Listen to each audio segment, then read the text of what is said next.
So today is Monday, the 1st of April. So as I mentioned before, every month I do a reset on my space. So just to view things from a different angle, right? So yeah, so today I'll be doing that very quickly as I start my day. All right, so I'll be doing a reset of the space. Just moving a few things around. Thereafter, I'll be running the project on gold, right? I'll just quickly backtest gold. So this week we'll be looking at running the project on gold, US30 and NASDAQ. So I've already run it on a few currency pairs and I'm pretty much happy with how it's doing on the currencies. So now I'm just moving it over to gold, US30 and NASDAQ, right? Just to make sure it's also doing good, or at least performing about the same. That will be the focus this week and see how it's performing. If I need to make any adjustments, I'll do that. But for now, I'm pretty much happy with everything that it has been displaying on the currencies. So I just do that quickly this week on gold, NASDAQ, and US30. But today, I'll just be running it on gold. I don't have much time for today, so I'll just do one and then do the other two within the week. So yeah, so first let me quickly do a reset, see what I can do to adjust a few things in the space so I can just view things from a different angle, right? So I'll just quickly get to that as quickly as I can and then we start on gold, right?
you seen that young broke boy that keeps on bothering you, that keeps on texting you? That one you're ignoring. In fact, that one you're like, tapayo kwangantwa uyu. Like, who is this one?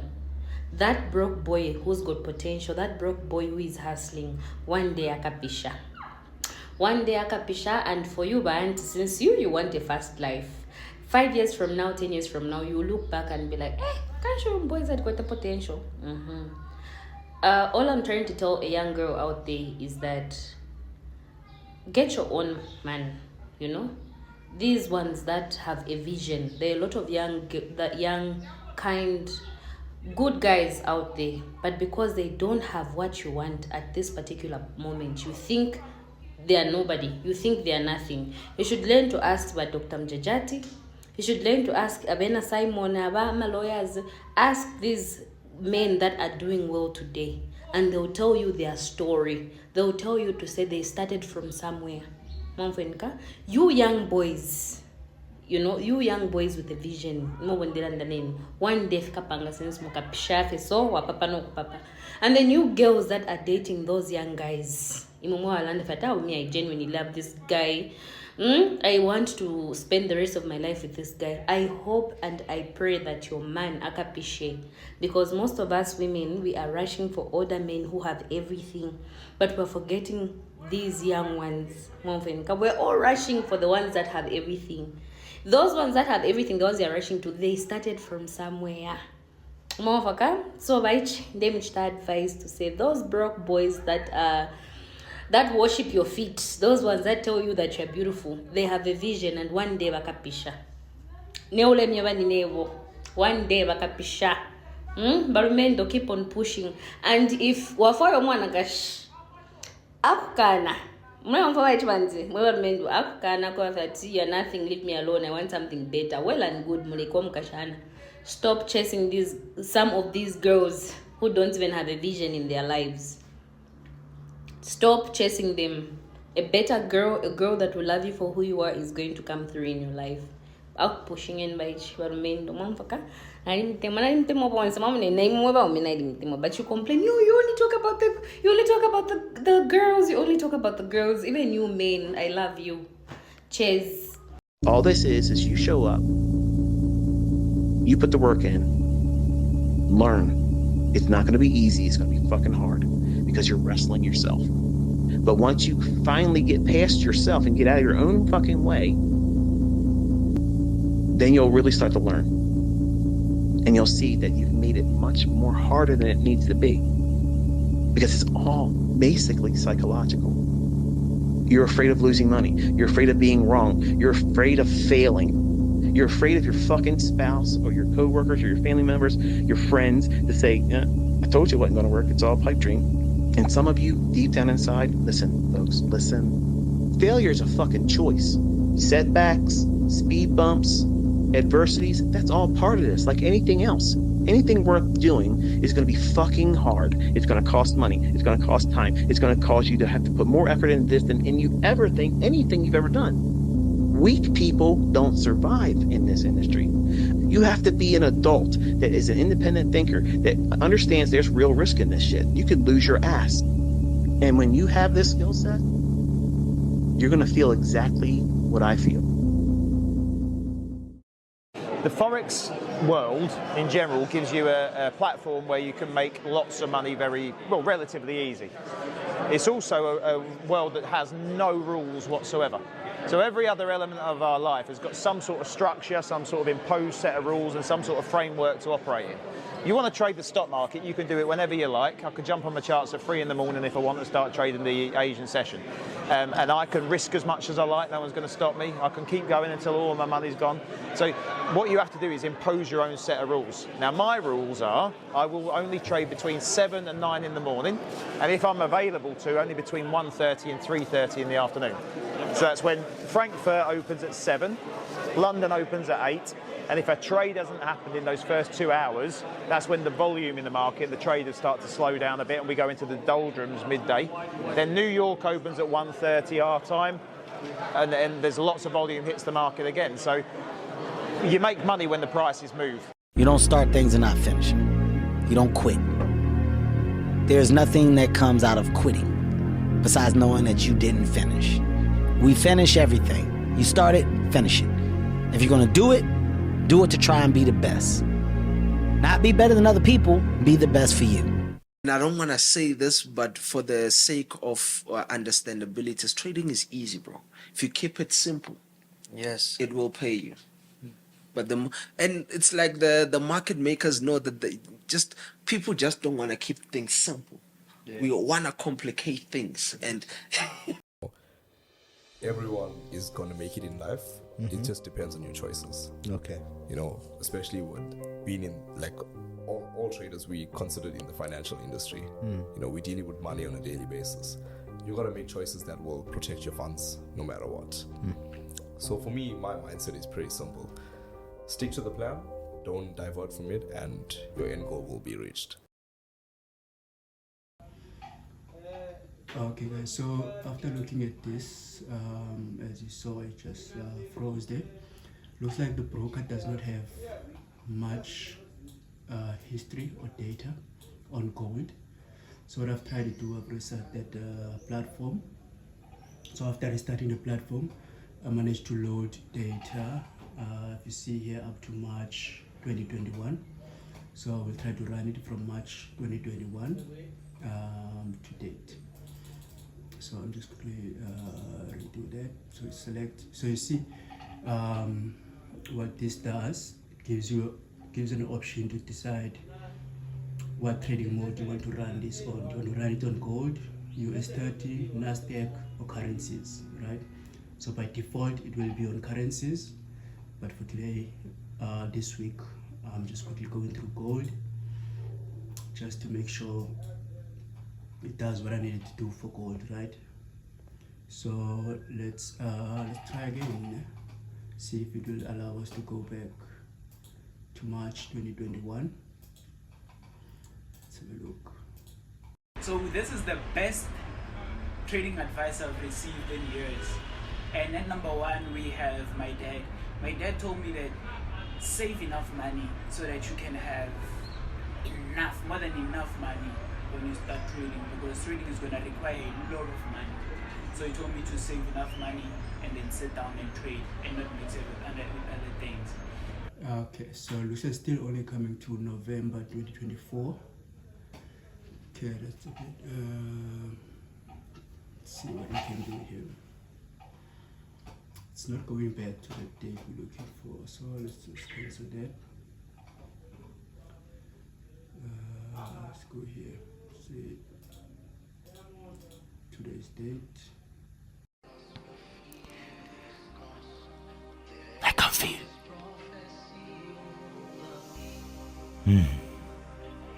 I cannot fail you. I cannot fail you. I cannot fail. There's too much at stake for me to fail or to fall and remain on the ground. I cannot fail. I am the answer to prayers of many generations before me. I can't fail. The cost is too high. I cannot fail. There are many people that will shake if I fail. We're still getting 2024.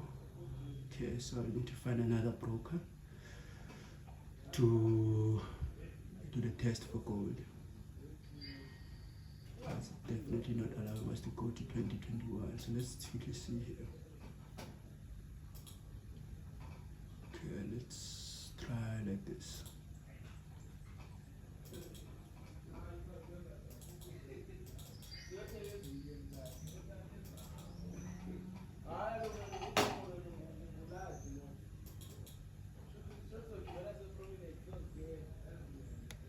Okay, so let's see, now we are on H1.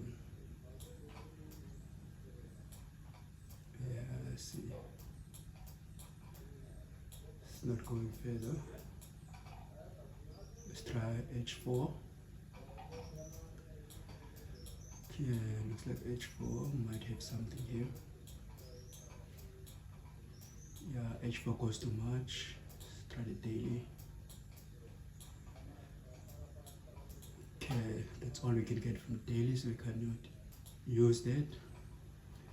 Okay, so H1 is not allowing us to go further, only goes up to November. H4, however, is allowing us to go back to March 2021. So let's go back here. Okay, so just stop there. So we know we could go back to, okay, so I'm gonna leave it on 2000. Okay, so leave it on 2000 up to today's date. Then we change the time frame here to H4. So let's try again. There we go. Now we have 2021 on H4. So when I run this test on H4, since the broker does not allow us to go further than 2024 November on H1. So we are going to do it on H4 instead. Let's see how it will work out for H4. Normally I was doing all the tests on H1, but since we can't get H1 on this one for gold on this broker, we're running on H4. So let's have a look how we can work with H4 from here. I can feel.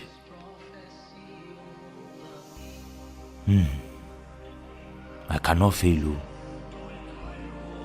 I cannot fail you. I cannot fail. There's too much at stake for me to fail or to fall and remain on the ground. I cannot fail. I am the answer to the prayers of many generations before me. I can't fail. The cost is too high. I cannot fail. There are many people that will shake if I fall. I've come too far to come and fail now. I've come too far to come and give up now. I can't fail. I can't fail not because I'm the strongest or the smartest or the wisest, not because I'm anything special, but because I am powered by someone that is not from here. My source is from beyond this world. I can't fail. When they wrote that the small one will become 1,000 and the little one will become a great nation, it's me that they wrote about. I'm the one that was prophesied. I cannot fail. I can't fail. The price is too high. There is prophecy on my head. Prophecy on my head, ooh. There's prophecy on my head, ooh. Picking up anything for H4, but everything is fine on this side. Let's quickly do another try here. Let's see.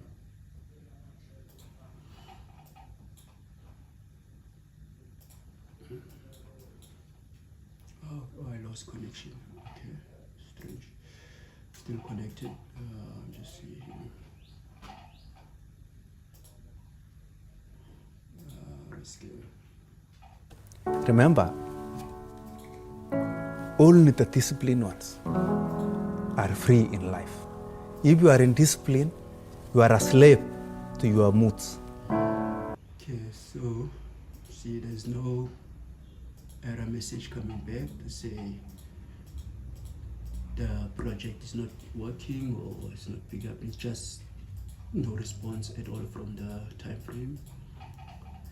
There's no error message coming up to say we're unable to open a trade or to run the project.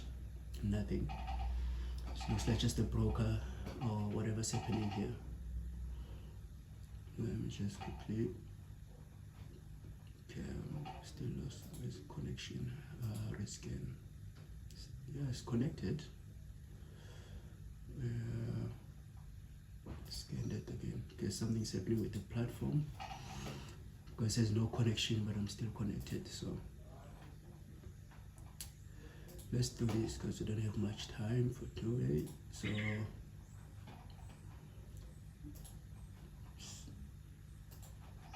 boom, boom, boom. See if we can.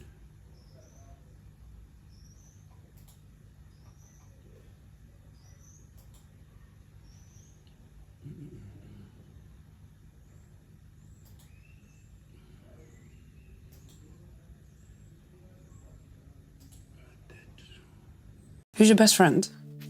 Me. Really? I got the best advice for me. I could talk to me about anything and I'll tell me the truth. You know what I'm saying? I don't want a best friend. I don't want someone who's gonna use me, or I don't want to use anyone else. Like I'm self-sufficient. Elinye ilanga nami ngiyoba sharp bafethu. Nami ngiyoba sharp bafethu. Ngangabi khona manje, ngangabi khona kusasa, mara ngiyoba sharp bafethu. Nasi bafethu.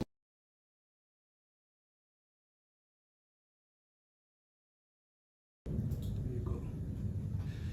See if we can get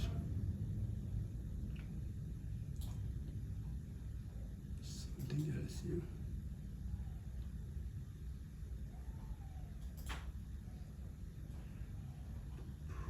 Okay, there's US30. There is US100. Okay, so we need to close that and open it again. Brother, the banks are printing billions of dollars out of thin air. It's an illusion. People are working for money. You need to be working to develop a business, to develop cash flow, to develop yourself, to solve problems. Don't work for money. Money will come. But people don't make money because they're not the type of person that attracts money. The reason the guy at Chick-fil-A or McDonald's makes $8 or $10 an hour is because they're replaceable. The person that's not replaceable, that is developed, is gonna make a lot more money. Always expect the best. Always expect the best. And here's a little exercise which I learned from one of my graduates, one of our live seminars. He found that by starting off every day with this simple little exercise and saying to himself, I believe something wonderful is going to happen to me today.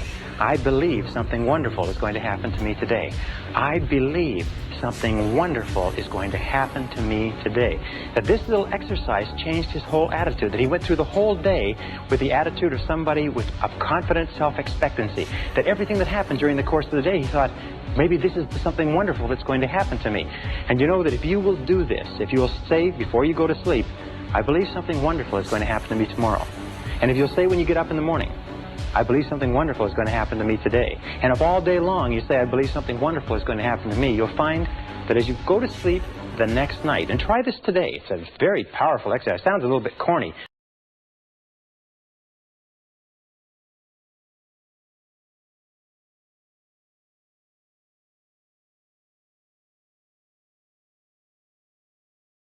Just waiting for the charts to load up. Let's see here.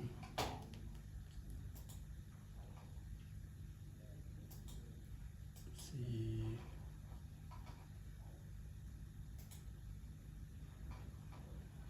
Okay.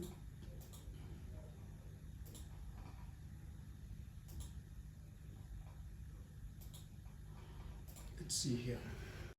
I promise you this.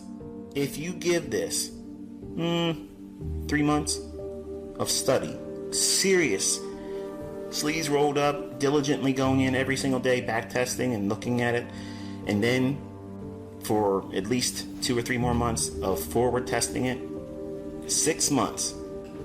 6 months with just what I've taught here.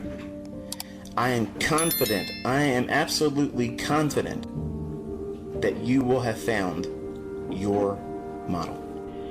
But as real life sometimes is, it's unfair. Okay, it doesn't give us what we want. Sometimes our expectations and our wants are denied. And in today's climate, that is not popular. That's why this market and trading these markets is very, very difficult. There's an algorithm that delivers efficient market delivery. You can argue with me all you want. You're not going to convince me I know it. If you go into price action with that market efficiency paradigm perception of looking for this characteristic in price, I promise you, you will never look at charts the same way again. It'll unlock a lot of things. Remember the movie The Matrix? And Neo finally sees the Matrix as it really is in binary code, ones and zeros. He has clarity. Well, that same event, as silly as it may sound, ends up happening when you look at price action, when you start looking at it from this perspective. Because this mentorship is to hopefully inspire you to pick up a skill that if you deem it useful and you decide at your own discretion and your own timing and you assume that risk on your own, because I'm not going to tell you to do this, if you decide to get really good at this and you put money behind it, that's a skill set that could, I'm not promising, but it could alleviate some of the problems with what I believe is coming in terms of financial hardship, not just in America, but everywhere. Jobs are getting harder and harder to have. The economy's a mess. So how do we answer that? How do we get another income stream coming in? This is, in my opinion, this is one of the ways that you can at least investigate the idea of doing it. I want to say it's the broker, could be my connection. This is how I call the target. Does it seem like find charts the are logic of loading anything I'm showing you here and anywhere else. It doesn't exist. It does not exist. Because this possible could be my connection. Self-reliant. Or it could be a broker. I'm not sure. Stands on its own. I don't need to defend it. That's why I tell everybody go through my videos. Get ready and to leave now. Wrestle with it. Because you're either going to walk away thinking this is too much work. Okay, great. You didn't debunk it. Or you're going to say, oh my goodness. This is exactly what's going on. Hello, conversion. Try this one. There is no method.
See, it's not picking up.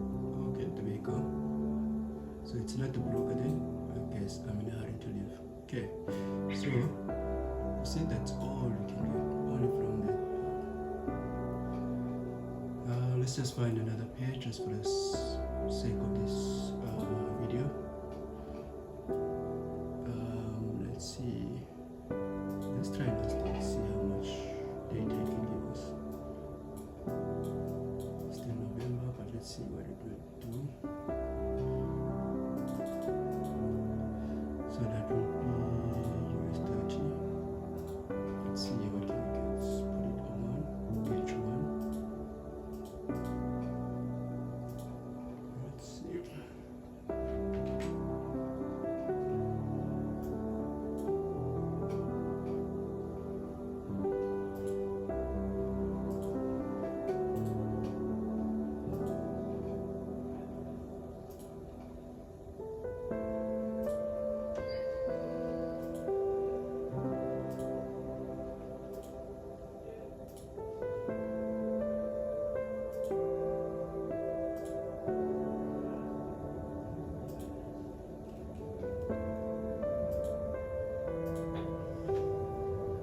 So this is US30.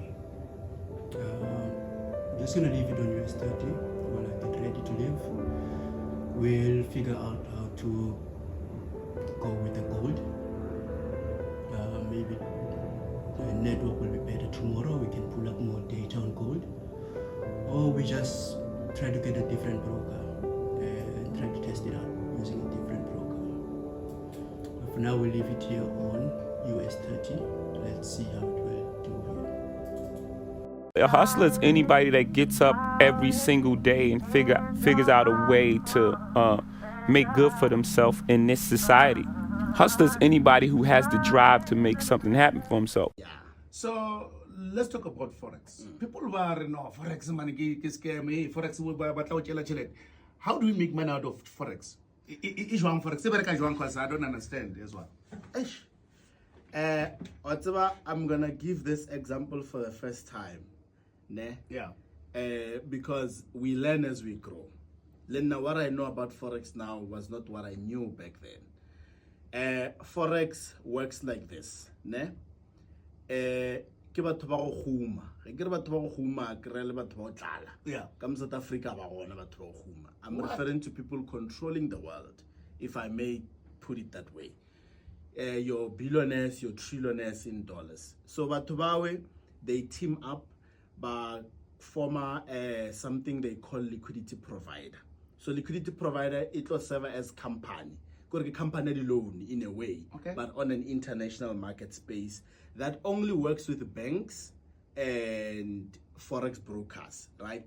So how about formula that now what happens is company ya liquidity needs to connect with retail traders, which is us, normal humans. Okay. And then because now there's a gap in between the liquidity provider and a trader, therefore ba hloka middleman, which is the broker.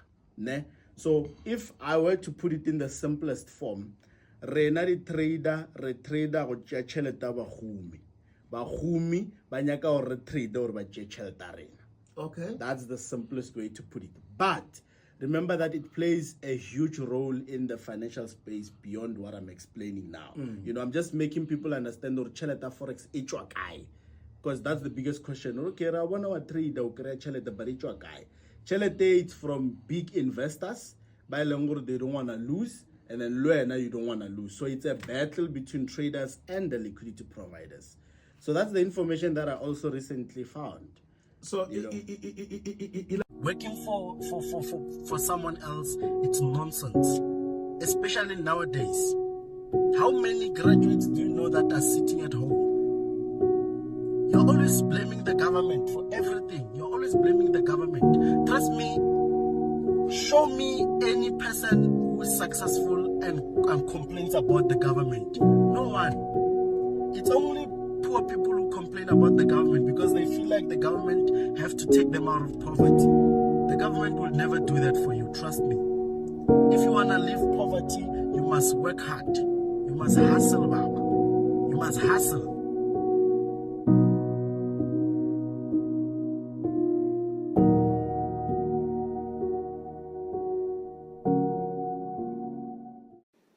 I always tell my son that I'm the richest man in the world.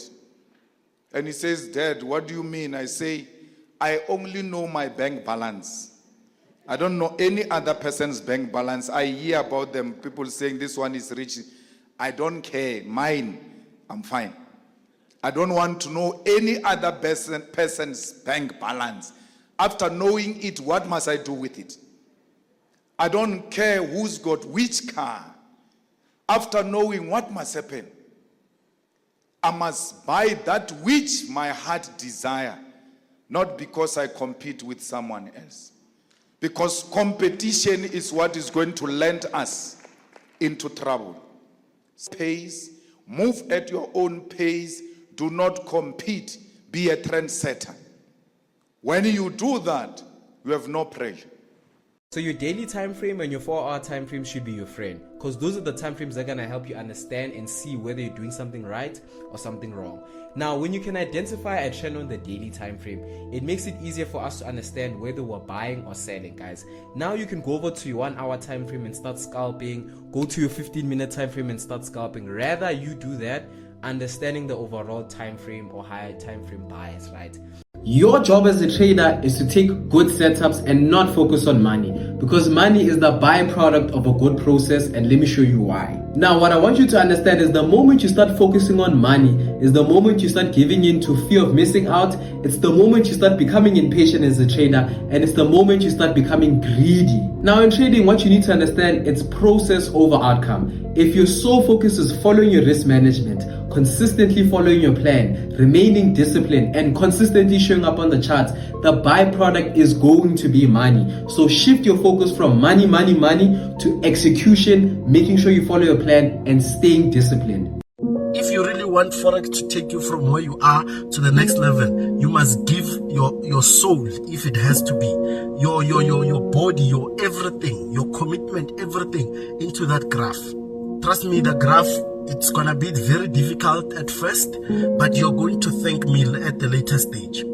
Let's say on 1,000 rand. Yeah. And you only want to risk 100 rand. You only deposit 100 rand in your trading account, and 900 rand you save it on your wallet. Then you go full margin on your on the news events. Yeah. On the 100 rand. So if it happens you lost, you know very well good you still have 9 chances on making money. And nakona, if you win, you're going to make 3 times more. So you can lose 2 times. Then the third one, you recover everything and you make an extra 100 rand. Yeah. Okay. So that's how I keep my risk management. Yeah. You know, and put Lentok 7 hours. Say, let's go back. Because now we've been surprised. So now internet are cool, especially these Americans, you know. Yeah. Okay, so looking at this, looks like the trade stop did not kick in, or taking longer to kick in because TP has been hit,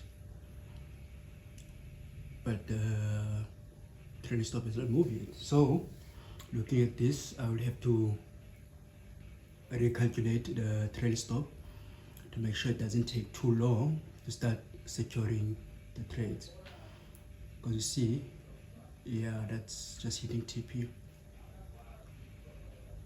Okay, so I'll recalculate that when I come back. Now I'm just getting ready to leave. I'll leave it to run while I go into the shower, and I'll monitor it as we go. But so far, it's clear to say I'll have to recalculate the trail stop for us30 because it's taking way too long to kick in. So yeah, let's just leave it to run while I take the shower. Learn how to force life to work. Learn how to force life to work. I mean what I'm saying. If you think life will work on its own, you are wasting your time. Right from the days of John until now. Businessman, if it's not working, force it to work. More knowledge, more grace, more prayer, more counsel. Force it to work. If you are somebody who gives excuses, you will never be able to work with me. Never. I will be a burden to you. No, you don't come before me and give flimsy excuses. Tell me the problem and start suggesting the solution before I continue. So my people know, once you are telling me a problem, make sure at the back of your mind, you are already prepared to suggest. They stole this, so what are you doing now as a leader? Who is learning? Use this as a CEO. Train your people. Don't always come and bring troubles to the table. Don't promote anybody who is not providing solutions. As a Forex trader, especially like us, the realistic traders, the people who trade small accounts, 1,000 Rand accounts, 2,000 Rand accounts, right? I don't think it's realistic for anyone really to have one stream of income and be a Forex trader because of how unpredictable the market is. You could run without having to be physically there. So I think that's part of the things that contributed to the demise of GFI. And obviously when he passed on in 2020, that was the end of it. Jeez. Yeah. I'm just worried about time. Sure. I want to know what you did with your money after you left. But before you do that, because I think this now opens up to the next chapter of your life. Yeah. Do you still trade? Do you believe in Forex trading? So many people have raised concerns about Forex trading as a scam. There have been so many scams around Forex. You've been accused of a lot of things. You've been in the papers, hawks looking for you. I remember when we met up, I was like, "Oh, Baba, I heard you were on the run. Can't you hear?" Let me be clear. There's no hawks that have ever had to look for me. So those are all false allegations. You're on the run. The hawks are looking for you. You stole people's money. I've never been on the run. You guys were trading people's money without license and those things. Just some of your thoughts around the Forex industry. If you're still trading, your thoughts around the industry as a whole and some of the allegations made about you. I think let's first make this clear. Yeah. Forex is not a scam. Okay. Trading is not a scam. Forex trading. Forex trading, derivatives trading is not a scam. Yeah. It's legit. Stock trading is legit. Whatever it is that you're trying to trade, it's 100% legit. Yeah. If you and I have an agreement and something happens, whether you lose the money yourself, whether I lose the money on your behalf, doesn't make trading a scam. Okay. It's whatever deal or agreement you and I had that went sour. The problem is most Forex traders, I guess, were not being it's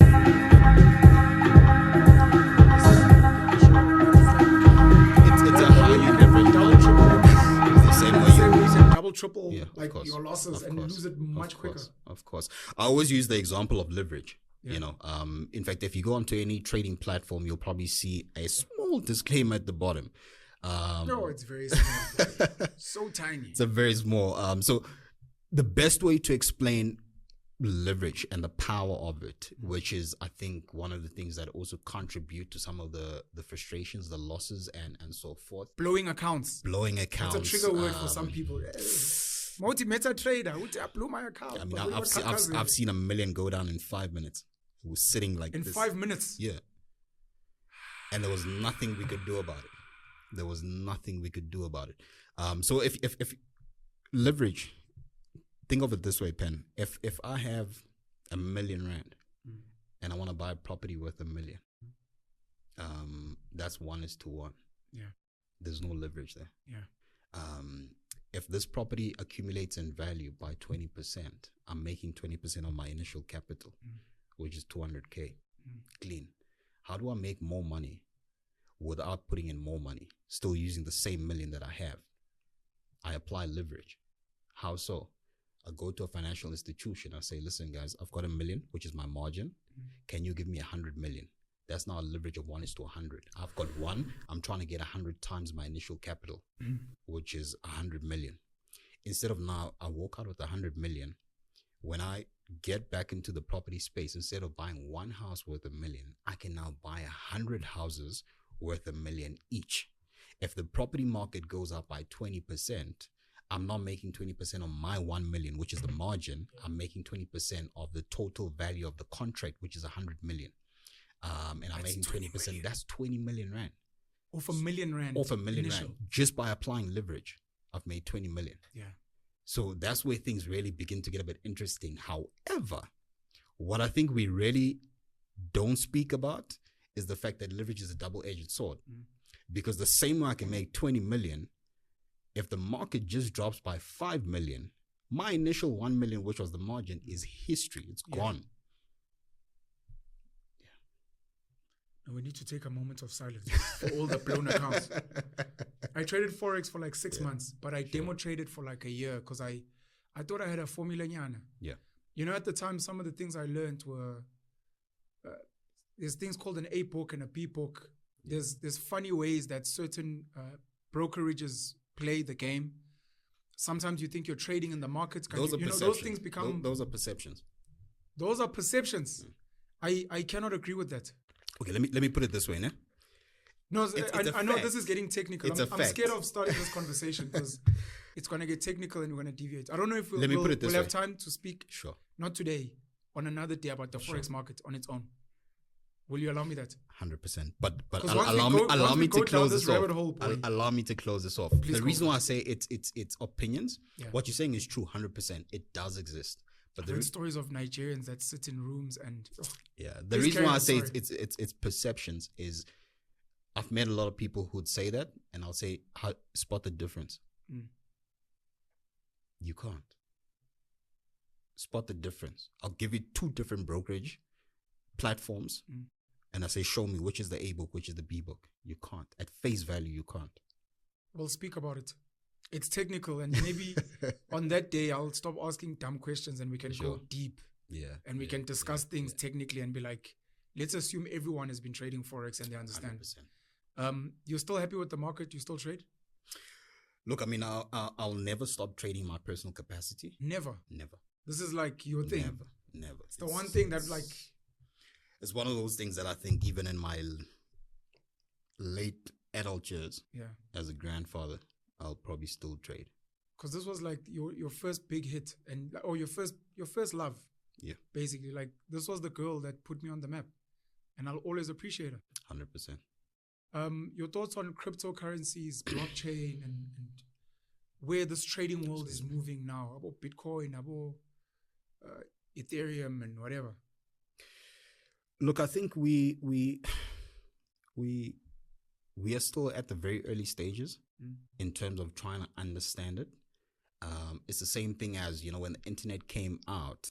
ngithi inkosi kubusise yazi mfana wami Yebo baba. Kwande la uthathe khona noma abantu behleka bekugceka mhlambe ngakini kwavele emhlabeni njengoba mawube nenhlanhla yokuthola lelo tohwanyana elimnandi abantu babe ngakujabuleli mfethu lokho kodwa ngithiwe emhlabeni mfethu kwamukela lokho kufice ngaleso sikhathi yayizwa lonto umuntu ngisho ngakuhlaba umuntu ngisho ngakujabulisa kodwa funa wazi ukuthi mekujabulisa kakhulu usuke hayi ngoba ekujabulisa usuke kwenza isilimo kusasa uzobuya zokuthakatha. People with a chicken view, they only see here. We've got the giraffe view. We can see the future. Ilokhu njani iForex help me a lot ngifuna uqamba amanga. Kuningi esengikwazile ukwenza ngaphansi kweForex trading. My goal was to grab capital ngihambe ngiyoyenza into engiyifunayo. So if you know your plan, you know your plan. Dala sayiqala sasiblow ama account. Deposit 500 ublow 1.5 ublow yonke. Deposit 1.5 ublow ibo 5000 ublow yonke, right? So kwafika ekhanda ukuthi no, azokuthini? Ithini igoal yakho yosuku? Ithini igoal yakho yeviki? Ithini igoal yakho yenyanga? Yabo lo shandisile. So saqala lapho, okay. So ngosuku mangithi mangenga reach 1000 rand ngiyaclose ama trades ami. Close trades usala ungabi greed. Because mina ngingakhuluma nawe ngithi no ndoda asidlalele mina njengamanje ngirana ku 15000 profits bese uthena ngoba uya urana 15000 profits namothi ngihold yabo so thi balance mina iyangivuma ukuthi ngitrade wena ibalance yakhe incane ne 1000 wena right uyi profit njengamaya 800 kusho ukuthi mawuclose le trades uzosala no 1.8 ngesizathu ukuthi usuzwe mina ngithi usuya hold and aka siya retrace markets right so kwangifundisa lokho ukuthi no 1000 per day is enough 5,000 a week, 20,000 per month. That's simple. 40,000 in 2 months. Yabo? Iyanyuka. Kumnandi ukubizwa bank kuthiwa no azendodazi siyakubona la uphathi i-card la FNB el-gold. Awuzolandelela limnyama, right? Uyenza inibali lonto in a year or in 2 years or in 1 year and a half. So ukuthola kwami leyo call leyo ngajabula ngathi bathini mabasa ngizolanda ikhadi elinjani no ndoda wena njengama usuyakwazi ukuapplyela i-black card mokuthi leyo black card right so ukuba ne-goal is very important kuyo yonke into oyenzayo yabo ikhawashi ikhona because of a goal.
I told myself I couldn't quit. I told myself this was going to happen. This is destiny. Whatever is really burning in your heart, you got to really believe in yourself. Even when nobody else won't. You got to believe in yourself and say, I'm not stopping. I won't stop for nothing. I really wouldn't stop. And I told myself I'd die before I stopped. Trading is not a job to make money. Trading is the most spiritual experience you can have with money. Now, people come to trading out of greed to get rich quick. But to make money in trading, you need to follow 3 rules. I was an algo trader in my first job. First rule, buy and sell signal will not make you money. Money management and risk management will make you money. Second rule, market is collective intelligence. It is literally like God. Be humble when you make profit. When you make losses, don't chase back. And third, it is a game of compounding. Ninga 0.5% profit every day with 95% probability is better than hoping for 50% profit. Actually, traders make good spouses. The market makes you humble. What are your thoughts around the Forex industry? If you're still trading, your thoughts around the industry as a whole? I think let's first make this clear. Yeah. Forex is not a scam. Forex trading, derivatives trading is not a scam. Yeah.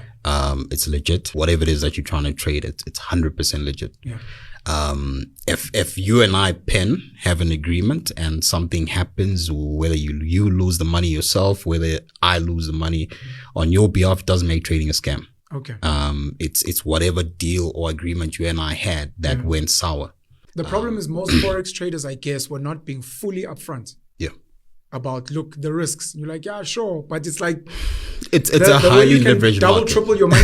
It's the same way you can double triple course, your losses and lose it much quicker. Of course, I always use the example of leverage. Yeah. You know, in fact, if you go onto any trading platform, you'll probably see a small disclaimer at the bottom. So, the best way to explain leverage and the power of it, leverage. Think of it this way, Pen. If I have R1 million and I want to buy a property worth $1 million, that's 1:1. Yeah. There's no leverage there. Yeah. If this property accumulates in value by 20%, I'm making 20% on my initial capital, which is 200K clean. How do I make more money without putting in more money, still using the same $1 million that I have? I apply leverage. How so? I go to a financial institution. I say, listen, guys, I've got $1 million, which is my margin. Can you give me 100 million? That's now a leverage of 1:100. I've got 1. I'm trying to get 100 times my initial capital, which is 100 million. Instead of now, I walk out with 100 million. When I get back into the property space, instead of buying one house worth $1 million, I can now buy 100 houses worth $1 million each. If the property market goes up by 20%, I'm not making 20% on my 1 million, which is the margin. I'm making 20% of the total value of the contract, which is 100 million. Making 20%, that's 20 million rand. Off R1 million. Off R1 million rand. Just by applying leverage, I've made 20 million. Yeah. So that's where things really begin to get a bit interesting. However, what I think we really don't speak about is the fact that leverage is a double-edged sword. Because the same way I can make 20 million, if the market just drops by 5 million, my initial 1 million, which was the margin, is history. It's gone. Man, don't trade Forex if you're gonna be a child here. This is not a game of age. This is a game of heart. This is a game of patience, man. It's not for everybody. It's not for everybody. It's not for if you are weak, if right now you are weak emotionally, delete your Forex account today. I'm telling you, delete your Forex account today, because we can't go around every day. We need to motivate you so that you don't give up. Nah, man, we are tired. Mngani wami Forex kumele isebenzele. Athi nabanye Forex kumele isebenzele. Asina choice, kumele inosebenzele. Nanoma nithi Forex scam sesimane sizwa ngani. Mina mngani wami esikolweni angiphiwanga esikolweni, mara iForex wena into enyazi kumele ngiyazi mngani wami. Kumele ngisebenzele mngani wami. Angina choice, uyabona la ngina choice, Forex kumele ngisebenzele mngani wami.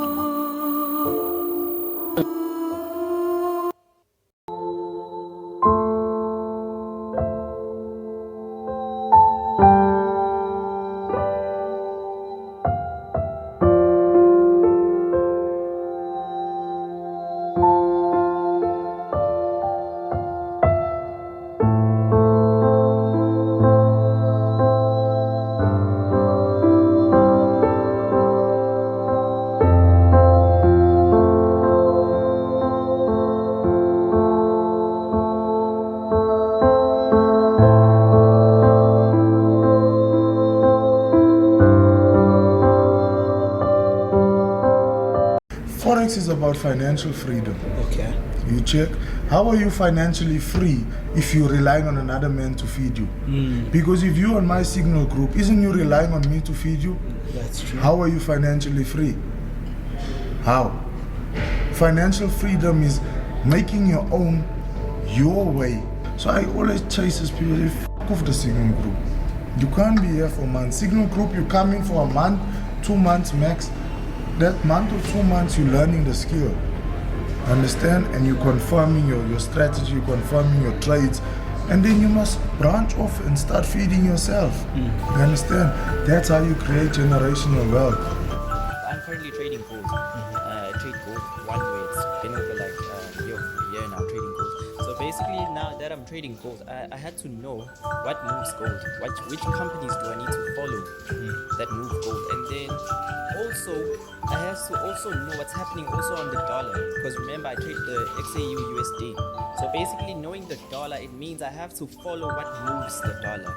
Not just drawing lines and saying, once it breaks here, I'm in. No, that didn't make any sense for me. First withdrawal, whether big or small, get yourself something that will always remind you where you come from. Either a watch or I don't know, a clock or something for keeps, not snacks or even shoes if you want. Something that will always remind you where you come from. This is what's fascinating about the Forex industry or trading. The minute you make peace with the fact that you're gonna take some wins and you're gonna take some losses and you're comfortable with both, that's when you know that you have won. All right? When you trade to make a living, it becomes so difficult. If you trade to make an income monthly, it becomes so difficult. This is why we tend to see people start doing account management, start selling signals, selling all these other things to supplement them, right? And I always say this to people, is that trading is not, we must understand what trading is, right? It's an investment tool, right? It's not an income generator tool. As much as our parents gave birth to us, you can't really dictate what I want to become in my life. Yeah, no, that's true. That's true. And then all our parents ever wanted was for us to go to university, get that degree, get a job. Part of me never saw myself doing that. I didn't want that anymore. I've seen myself being rich because who do I know that have gone to school and graduated? I know a couple of family friends and whatnot. And how they live. Now I ask myself the important question: do I want to live like them? If this is your vibe, I want to be friends. This is my life, man. Do you know how hard I worked to get here? I built this shit. Me. Brick by brick. Sithe ku-100 rand si-4 bese kule-50 rand sithe 3 bese kwadlula i-100 rand ye-3 rand ne-70 rand ye-4. So wena siphe 157 rand sokuphi 11 rand cause lo bhuti wekepisi ka-37 rand bese wena upha lo mama womntwana 3 million. Drive ngicela We don't live life of regret. And when you say you don't regret, it doesn't mean you don't apologize. Yeah. Where you are wrong, you say, I'm sorry. And then even if I'm right, the fact that you feel offended, it's okay. Yeah, it just doesn't change the facts. But I'm sorry because the intention was not to offend you, was to put the facts as they are. So every time money comes into your hand, you must activate the tripartite dimension of that money in order for you to become wealthy. It means that when you get an income, either salary or profit or whatever, once you get an income, a portion of that money belongs to your past to take care of the bills you have already incurred. A portion of that money belongs to your present to take care of your ongoing obligation. A portion of that money belongs to your future. It's called savings and investment. That's why I would say if you don't save, you are not saved, because if you don't release that future, there's no future for you. Now, money is a spirit. Money has a soul. Money lives in the body. Now, the spirit of money is called mammon. It's a spirit. This is not a spiritual meeting, but I'm a pastor, and since you ask the spiritual people, I have to go into the spirit. I see, in the kingdom of darkness, there are powers that govern different aspects in the kingdom of darkness. The same way our country have Minister of Finance that is in charge of finances, Minister of Health that is in charge of health, Minister of Education in charge of education. In the kingdom of darkness, there are principalities and spiritual entities that handle different aspects of the satanic kingdom. So there are demons in charge of sickness. There are demons in charge of alcohol and addiction. There are demons in charge of pornography and lust and all that. There are demons in charge of poverty and money matter. So when it comes to money, Mammon is the central bank governor of the kingdom of darkness. Mammon is the minister of finance of the kingdom of darkness. And the focus of Mammon is to ensure that the assignment of Babylon is fulfilled in the life of every citizen. Because you are either in the secret court or you are in the secret place. You are either doing it covenant way, kingdom way, or Babylon way, worldly way. So that Babylon way, that system of the world, that the Bible says the devil is the God of this world. That God of this world, being the God of this world, that world there is the systems of the world, not the geography. The systems that run the world, the devil is there. Mammon is now the one that handles the financial aspect. So the job of Mammon is to affect your impulse, your desires, and your choices. So you realize that when you don't have money, there are some things you don't desire. The very minute you have money, you start, that's Mammon. It tells you, save care. No, enjoy life. You don't suffer rich. Chop life. So that Mammon, that's what. So when you now see yourself, sometimes it is after you have finished spending the money that your head will become correct. Because Mammon has fulfilled his assignment. You will not leave it to your normal self. When you make the next money, you repeat the same mistake. Because you have not conquered Mammon. So that's the spirit of money. It's called Mammon. So a lot of people do a lot of things. They don't know why they do it. It's because the spirit that governs your life is the spirit of money. It's Mammon. So when you see greedy people, covetous people, stingy people, you see people that are wasteful people, it's all Mammon. Now, the soul of money is the value of your currency in the marketplace. So you have what we call market force. So for instance, now we're in Nigeria. In Nigeria, we spend naira. Yeah. In the UK, pounds. In Europe, euro. In America, dollars. Now, what is the value of the Nigerian naira in the marketplace? You see that this year now our money has lost value. Now, that is the soul of money. So the soul of money is controlled by market forces. So we have fiscal policy, we have monetary policy, we have all kinds of policies that come from government, we have market forces, inflationary issue. All these things are the things that affect the soul of money. So the soul of money is the value that your money has in the marketplace. So if we are to define monetary souls, how powerful a soul is, we say pounds has a richer soul than dollar. Dollar has a richer soul than naira. So naira is a poor soul. So when they say we the masses, naira is like the masses of money. They are the poor souls. When money is gathering, naira will be in the gallery or in the overflow or in extension. Pounds will be in the front row, VIP sitting. You know, then dollar will have his own table. Then when you get there, naira may be in the gallery, in the overflow, or in the extension. That is what it means. The soul is the value of that money. And then the body of money is what we now call currency.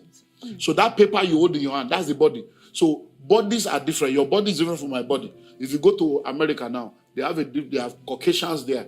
You go to India, so the body of money is the paper. That paper you are holding your money. So they have different color, different painting, different human being on it.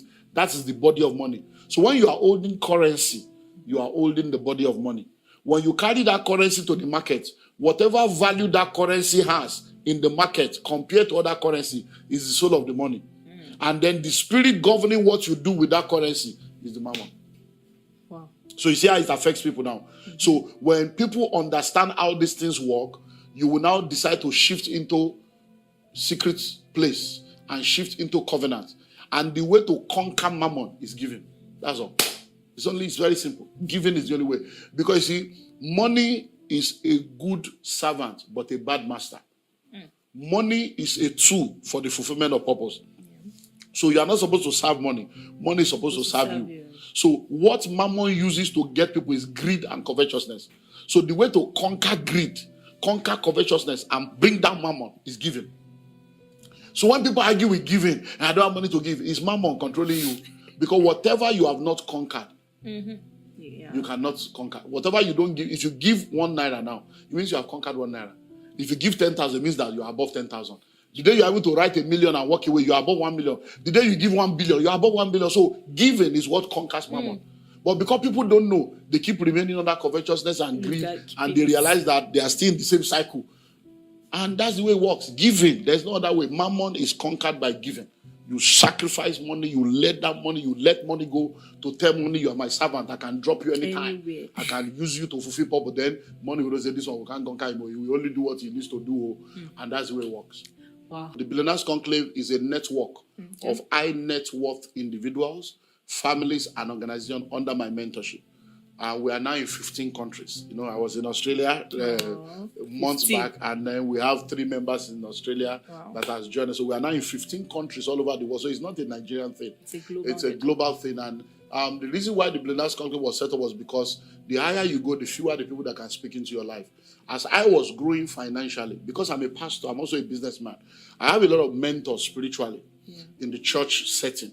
And as I was growing as a businessman, making money, I realized that I can't go and meet the bishop and say, Bishop, how do I bring container from him? Bishop, they are like, go and pray. Go and pray. I'm like, these people don't understand the marketplace. So I realized that I didn't have mentors that could help me with the finances. In the marketplace, the people that could help me, I didn't have access to them. They were either too big or not available.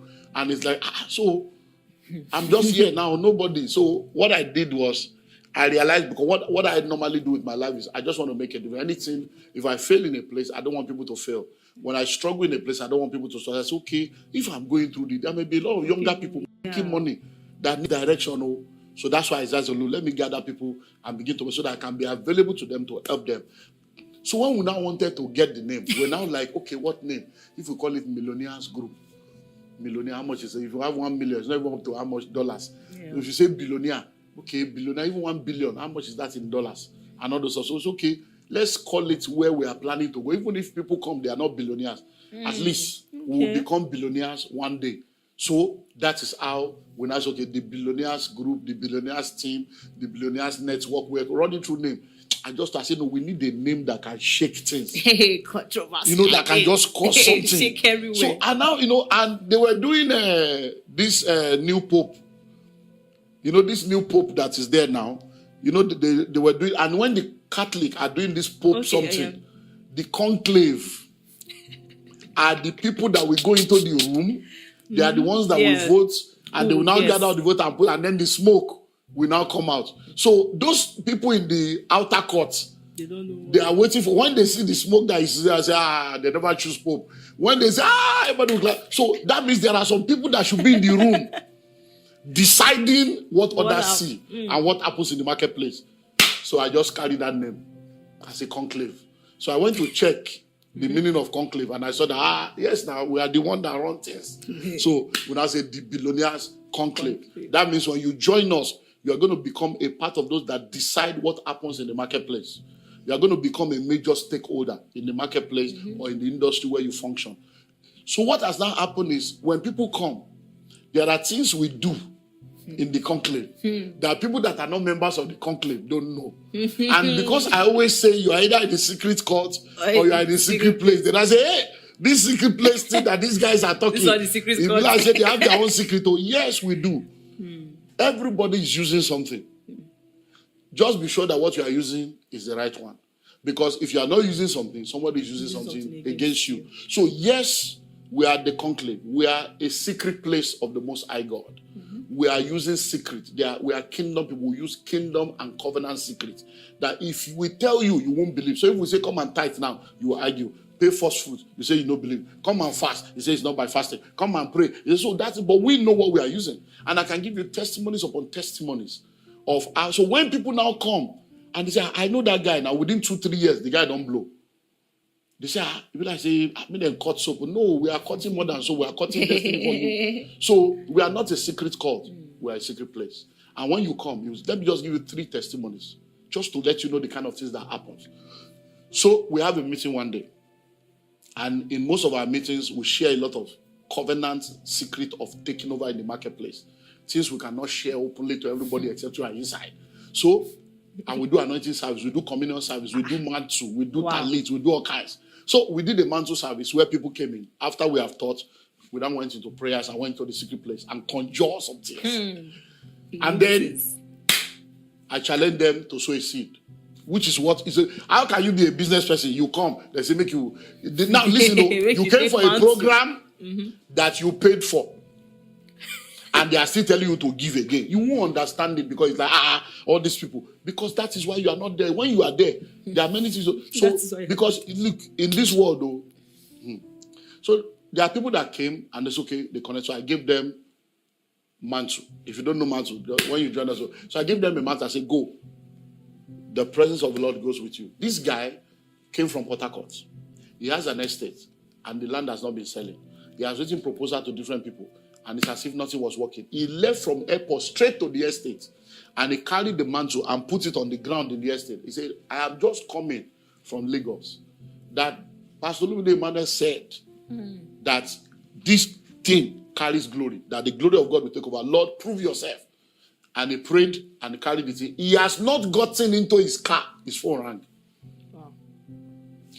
A place he has written proposal to.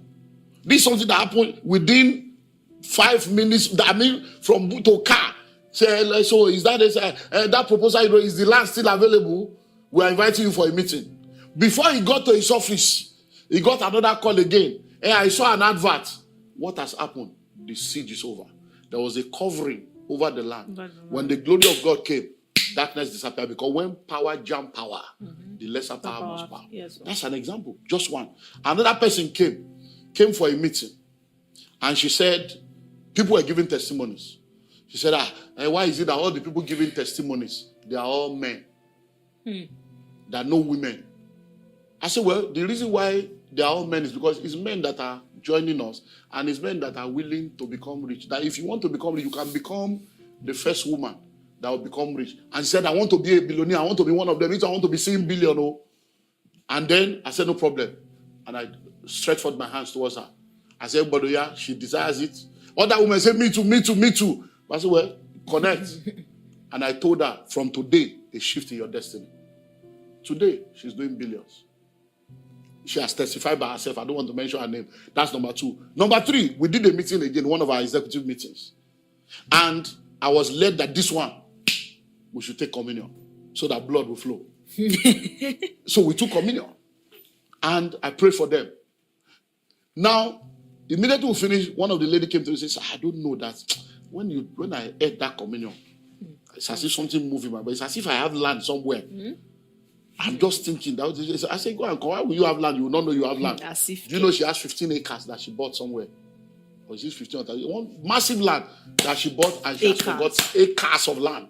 Every time she leaves her office to go there, she just forgets. That she will even forget where she's going to. She will turn back. She called the man and said, Baba, it's me. How far with my land? The man kept quiet and said, repeat what you said. He said, how far with my land? The man kept quiet again and called her name and said, Ibololo. That means, where did you go to? That means she has gone somewhere that has broken the yoke. So when people now hear this kind of testimony, because they are not there to see that we took communion, they are not there to see that we did mantle, they are not there that somebody sacrificed, they are not there that somebody had a desire and then a prophet released something, they will not say, these people are using something. We are using something, no? We cannot deny it. We are using it. We are not a secret cult, we are a secret place. The place of prayer, worship, intimacy, and covenant. And it works. The Mamba mentality simply means trying to be the best version of yourself. That's what the mentality means. It means every day you're trying to become better. When you have a dream, the one thing you have to watch out for are those out there that'll try to crush your dream. I once had a guidance counselor tell me that I shouldn't play basketball, that it would never amount to anything for me. That's good. The Black Mamba strikes again. One of the NBA's all-time greats. Yeah, try it. There it is. Job's not finished. Job finished? Well, I don't think so. If we want to get to that elite level, we really have to put in the work day in and day out. This man played with a broken finger and won a championship. I play games with the flu. I play games with 102-degree fever, man.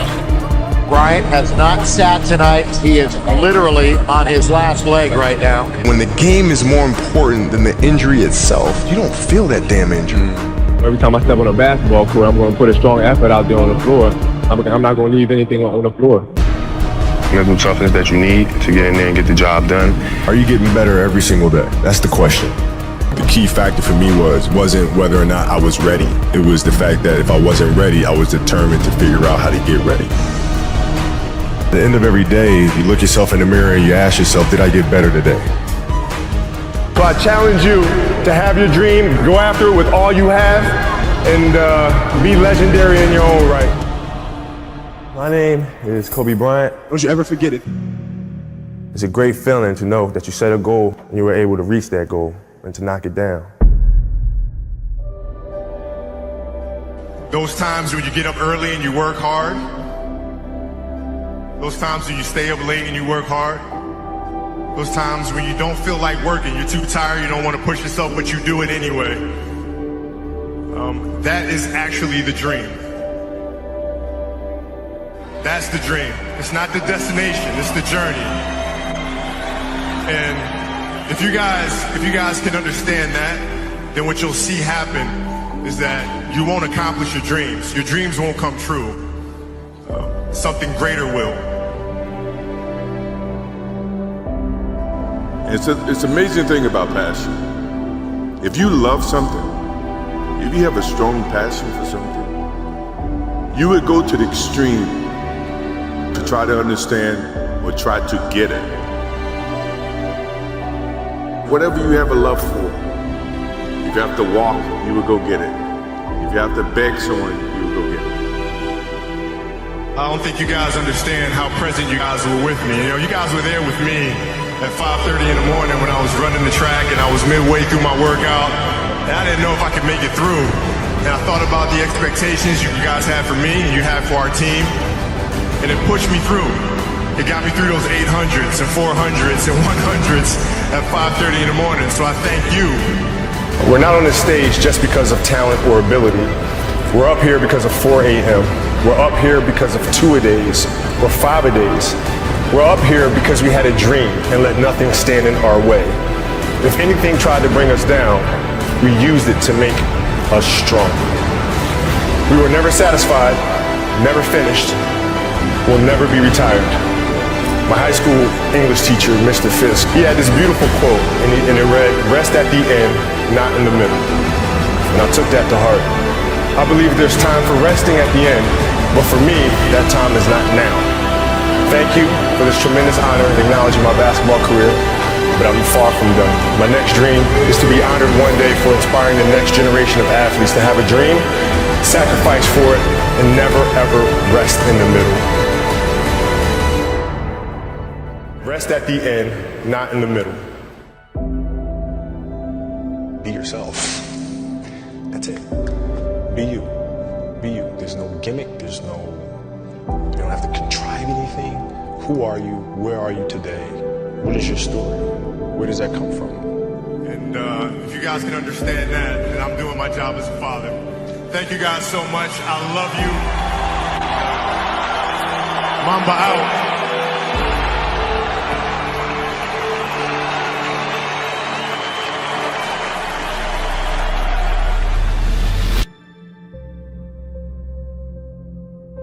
Because if you play with the fear of failing, you'll have the pressure on yourself to play, to capitulate to that fear. If you play with the sense of I want to win, then you have the fear of what happens if you don't. But if you find common ground in the middle, in the center, then it doesn't matter. You're unfazed by either, right? And that enables you to really just stay in the moment, stay connected to it, and not feel anything other than what's in front of you. So I try to just be dead center. You start with, what do you want your game to be? What would make your game most unstoppable or hard to deal with? And now you work backwards from there. And you start building it one piece at a time, one move at a time, one counter at a time. Who would Shaq be if he had your work ethic? He'd be the greatest of all time. If Shaq had your work, he'd be the greatest of all time. Greatest of all time by a mile. Sure. He'd be the first to tell you that, for sure. I mean, this guy was a force like I have never seen. I mean, it was crazy. A guy at that size. Generally, guys at that size are a little timid and they don't want to be tall. They don't want to be big. Man, this dude he did not care. He was mean. He was nasty. He was competitive. He was vindictive. I mean, I wish he was in the gym. I would have had 12 rings. If he had the work ethic. My God, yeah. We ain't be close. If you're lazy, man, I don't want to talk to you. I won't deal with you. You don't make me feel dumber. You know, you're going to lower my level. I don't think so. You can go over there. There's plenty of teams in here where you'll fit right in. I don't deal with people that don't commit at that level, but then act as if they do. I don't deal with that. I don't. It's real shit. I mean, listen. So, like, we used to get into stuff all the time because it was like, you know, he would say, okay, Kobe's not throwing me the ball. And, you know, media would take it and run with it and all sorts of stuff. And I'm like, well, bruh, if you were in shape, by the time I run down on a fast break and run back and then run down, you're still coming down the first time, bruh. Like, what the hell do you want me to do? Right? So a lot of our contention came from that. And even though he was older, you were still confronting him. You didn't care. Oh, I didn't care, man. From listen, day one, bro. From day one. I knew for sure Rick Fox, my teammates, they all thought I was absolutely crazy the day me and Shaq got in a fist fight. After that day, they were like, okay, Kobe, you're certifiable. Fist fight. Oh, yeah. Fist fight. I'm not backing down. Listen, either you're going to whoop my ass or we're going to have a night. But, you know, ain't no way. You know, there's a level of respect. And for Shaq, too, by the way, I know he's told me that day was a big turning point for him because it was like, you know, he's generally used to talking trash and saying what he wants and nobody really stepping up and challenging him on that. And when he saw me challenge him on that, he was like, this kid's crazy. All right, I can win with that, you know? And so that was kind of the beginning of our relationship, I think. That's probably never happened to him. That's probably not something that's common to him. No, I mean, he's also 7 feet tall since he was 3 years old or something, right? This is all coming back to me right now. There's also a game in Phoenix. My first year we were playing, and he kept posting up, but they kept fouling him, so he kept going to the free throw line and kept missing them. And so he throw the ball out to me. I'm not throwing that back in there, right? So I kept shooting him, right? So we get in the timeout, and he's like, hey, I'm open. I'm like, okay. And so we go out, and same thing, hey, I'm open. Okay. There you go. Come back in. Hey, dude, you got to throw me the ball. I said, man, f that. Get it off the rebound if I miss, bro. You told him this. First year. 18 years old, man. 18 years old. And I must have been out of my damn mind. The story continues. So if you fail on Monday, the only way it's a failure on Monday is if you decide to not progress from that, right? So to me, that's why failure is not existent. Because, you know, if I fail today, okay, I'm going to learn something from that failure and I'm going to try again on Tuesday. Those times when you don't feel like working, you're too tired, you don't want to push yourself, but you do it anyway. That's the dream. It's not the destination, it's the journey.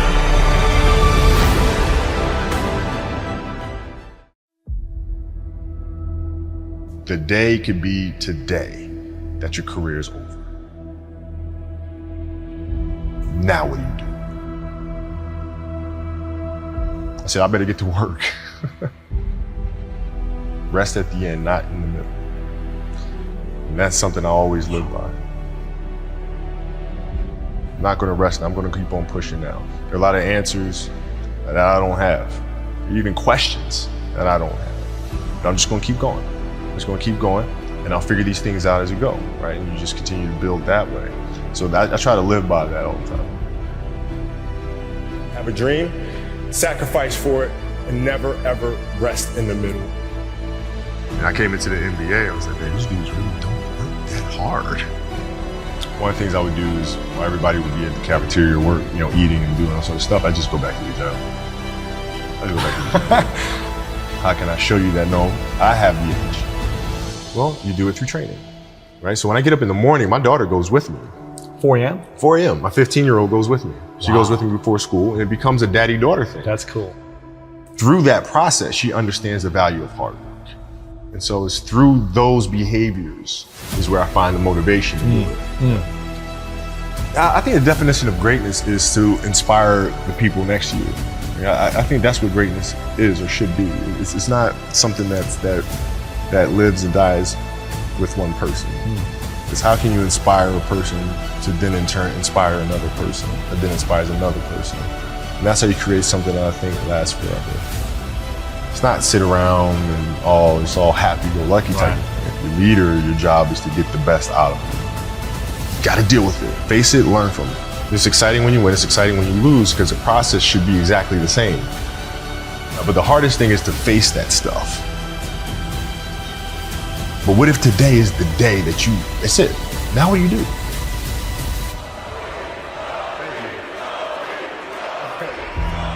What can I say? Mamba out.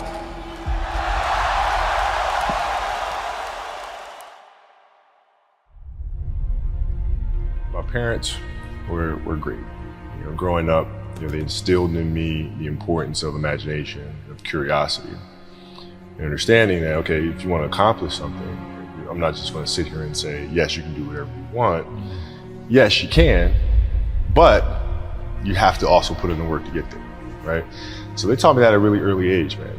And when you grow up as a kid thinking that the world is your oyster, all things are possible if you put in the work to do it, you grow up having that fundamental belief. Who was more influential for you, your father or mother? Both were influential at different points. Yeah. Right. My mom was there on a daily basis. My father was really influential at a really critical time where I had a summer where I played basketball when I was like 10 or 11 years old. And here I come playing and I don't score 1 point the entire summer. Not one. You didn't score once? Not one. Were you in the game? I was in the game. How did you not score? Because I was terrible. Not a free throw, nothing. Not a lucky shot, not a breakaway layup, 0 points. And I remember crying about it, being upset about it. My father just gave me a hug and said, listen, whether you score 0 or score 60, I'm gonna love you no matter what. Wow. Now that is the most important thing that you can say to a child. Because from there, I was like, okay, that gives me all the confidence in the world to fail. I have the security there. But to hell with that, I'm scoring 60. Let's go. Right. And from there, I just went to work. I stayed with it. I kept practicing.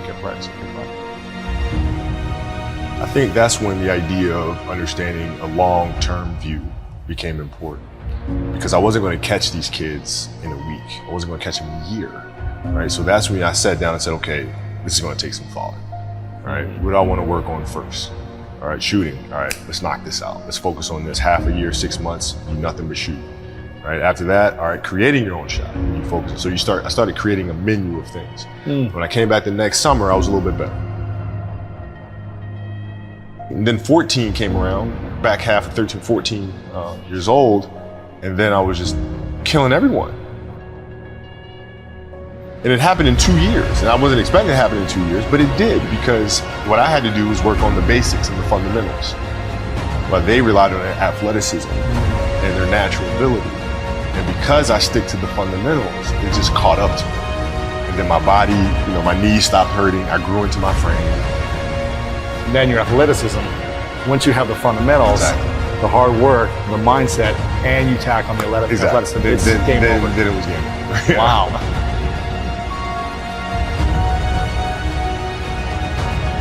Love of the game, the challenge. Like I would watch Magic play, I'd watch Michael play, and I would see them do these unbelievable things, and I'd say, can I get to that level? I don't know, but let's find out.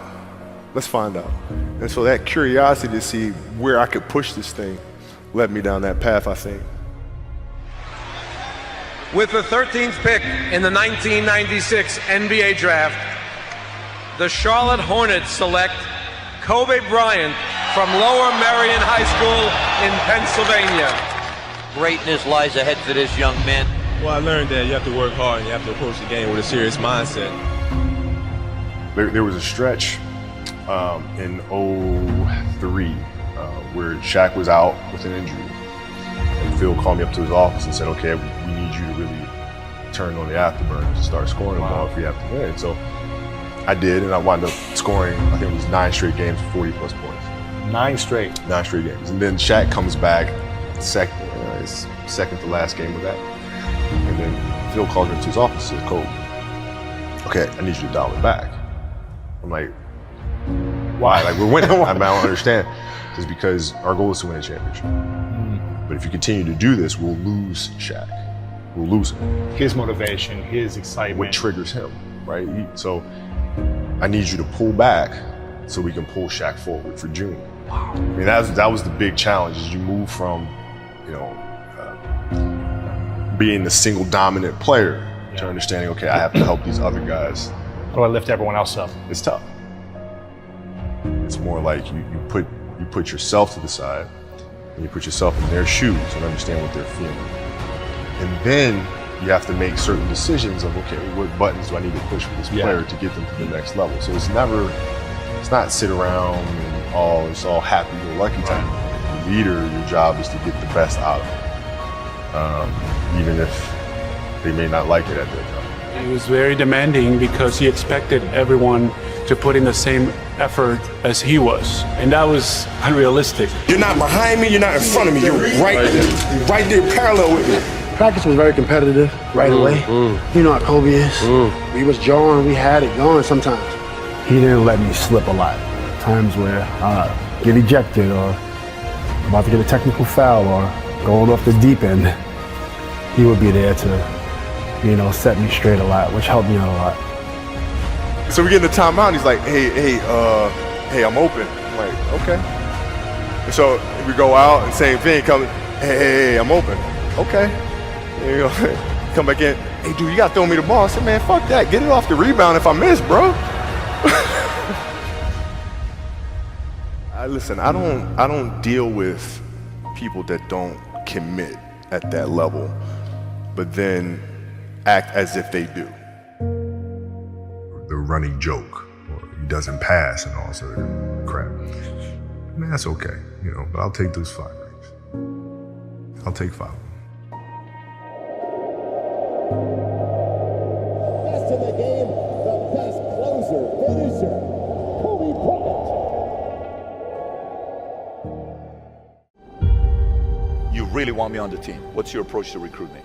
You want first place, come play with me. You want second place, go somewhere else. Like, I would watch Magic play. I'd watch Michael play. And I would see them do these unbelievable things, and I'd say, can I get to that level? I don't know, but let's find out.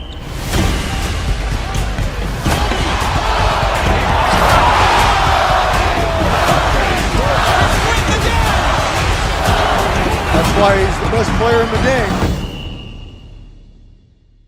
Everything was done to try to learn how to become a better basketball player. Everything. And so when you have that point of view, then literally the world becomes your library to help you to become better at your craft. So because you know what you want, the world's giving you exactly the information you need to become better at it. Because you know what you're looking for.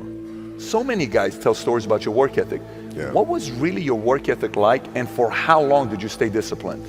Well, I mean, every day. Since 20 years. It was an everyday process, and trying to figure out strengths and weaknesses. For example, jumping ability. Man, my vertical was a 40, it wasn't a 46 or a 45. My hands are big, but they're not massive, right? So you got to figure out ways to strengthen them so your hands are strong enough to be able to palm a ball and do the things that you need to do. Quickness, I was quick, but not insanely quick. I was fast, but not ridiculously fast, right? So I had to rely on skill a lot more. I had to rely on angles a lot more. I had to study the game a lot more.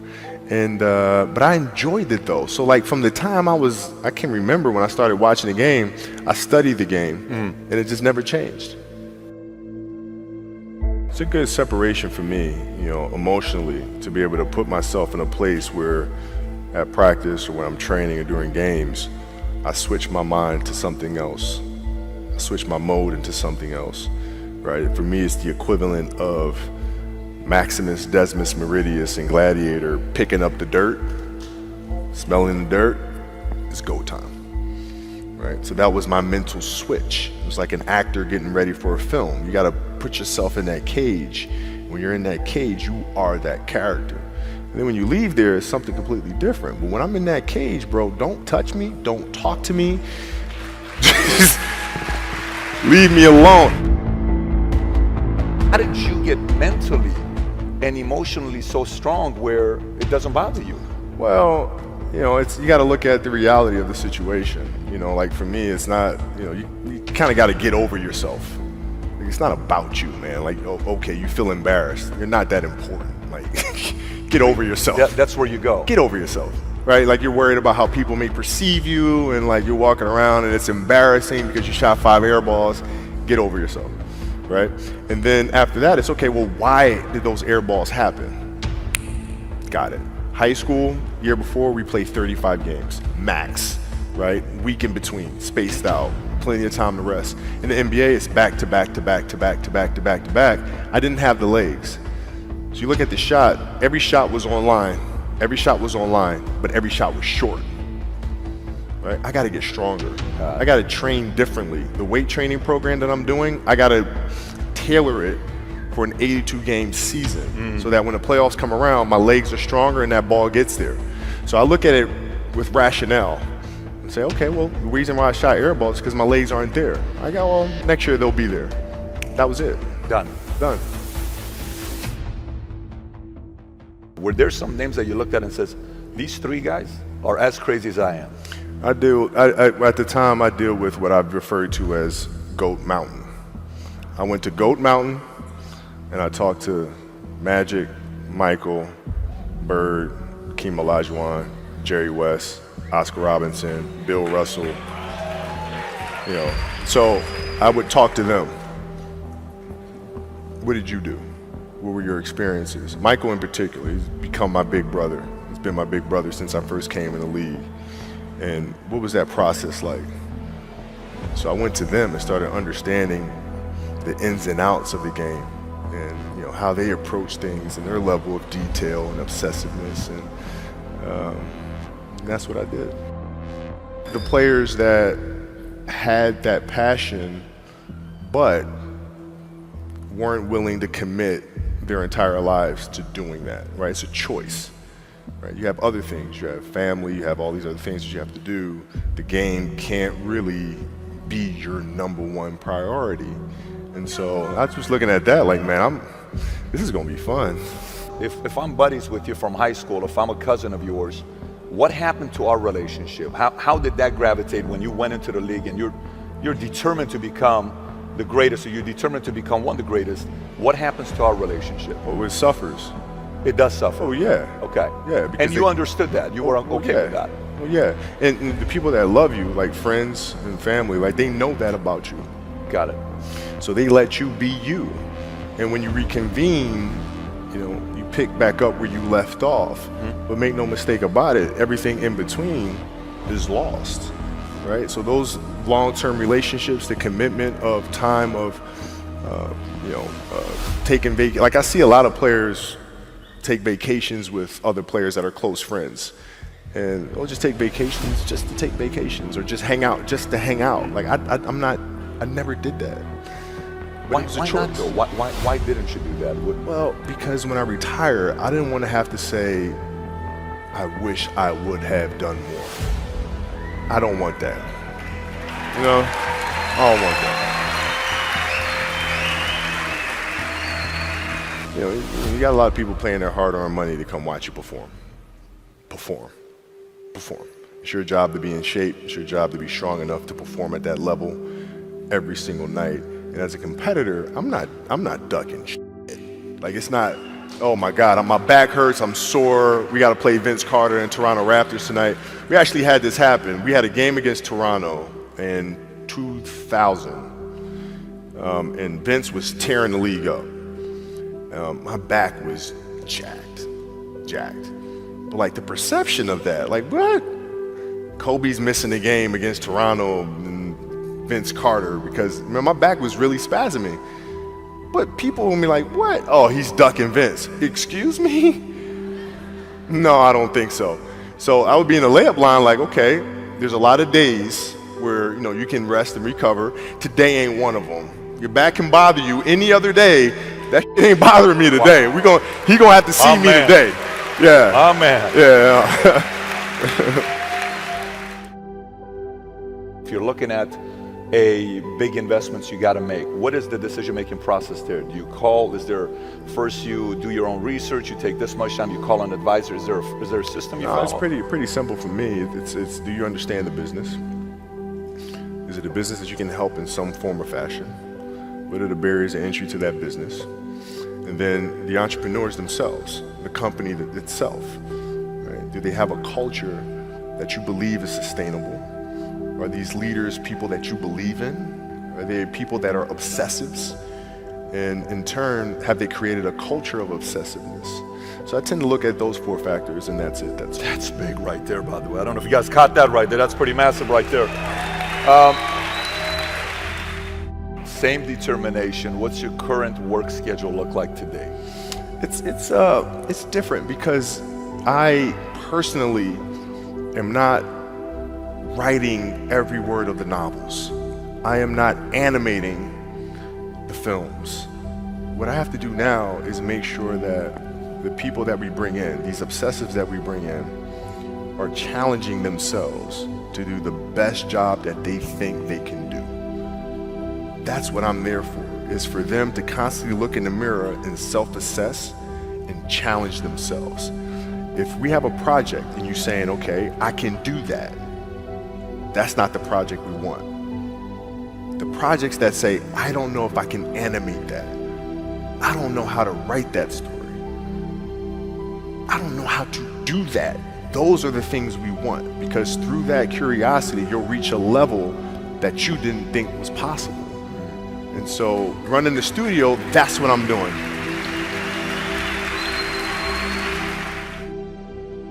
You're playing against the Golden State Warriors. Score is 107-109.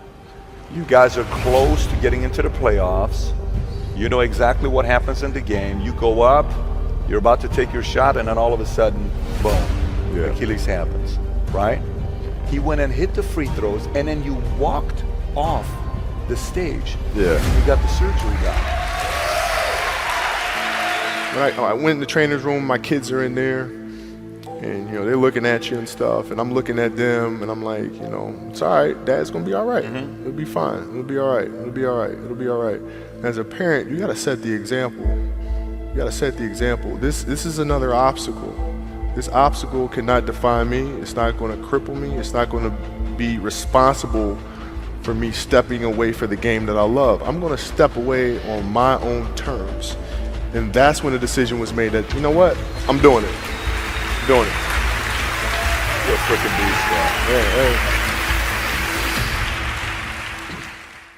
yeah. Winning is not about the trophy and the accolades.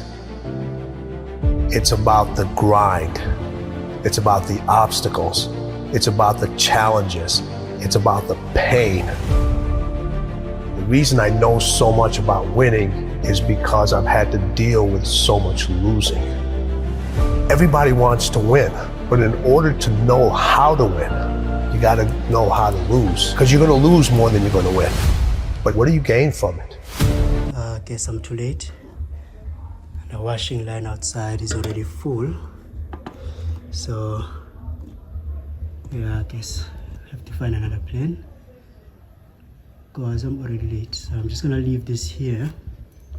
Let's see, yeah. That you can only get through winning. Are you willing to do it again? And that was one of Kobe's favorite words when it related to winning. He says, you have to be obsessed with whatever your win is. Be all in.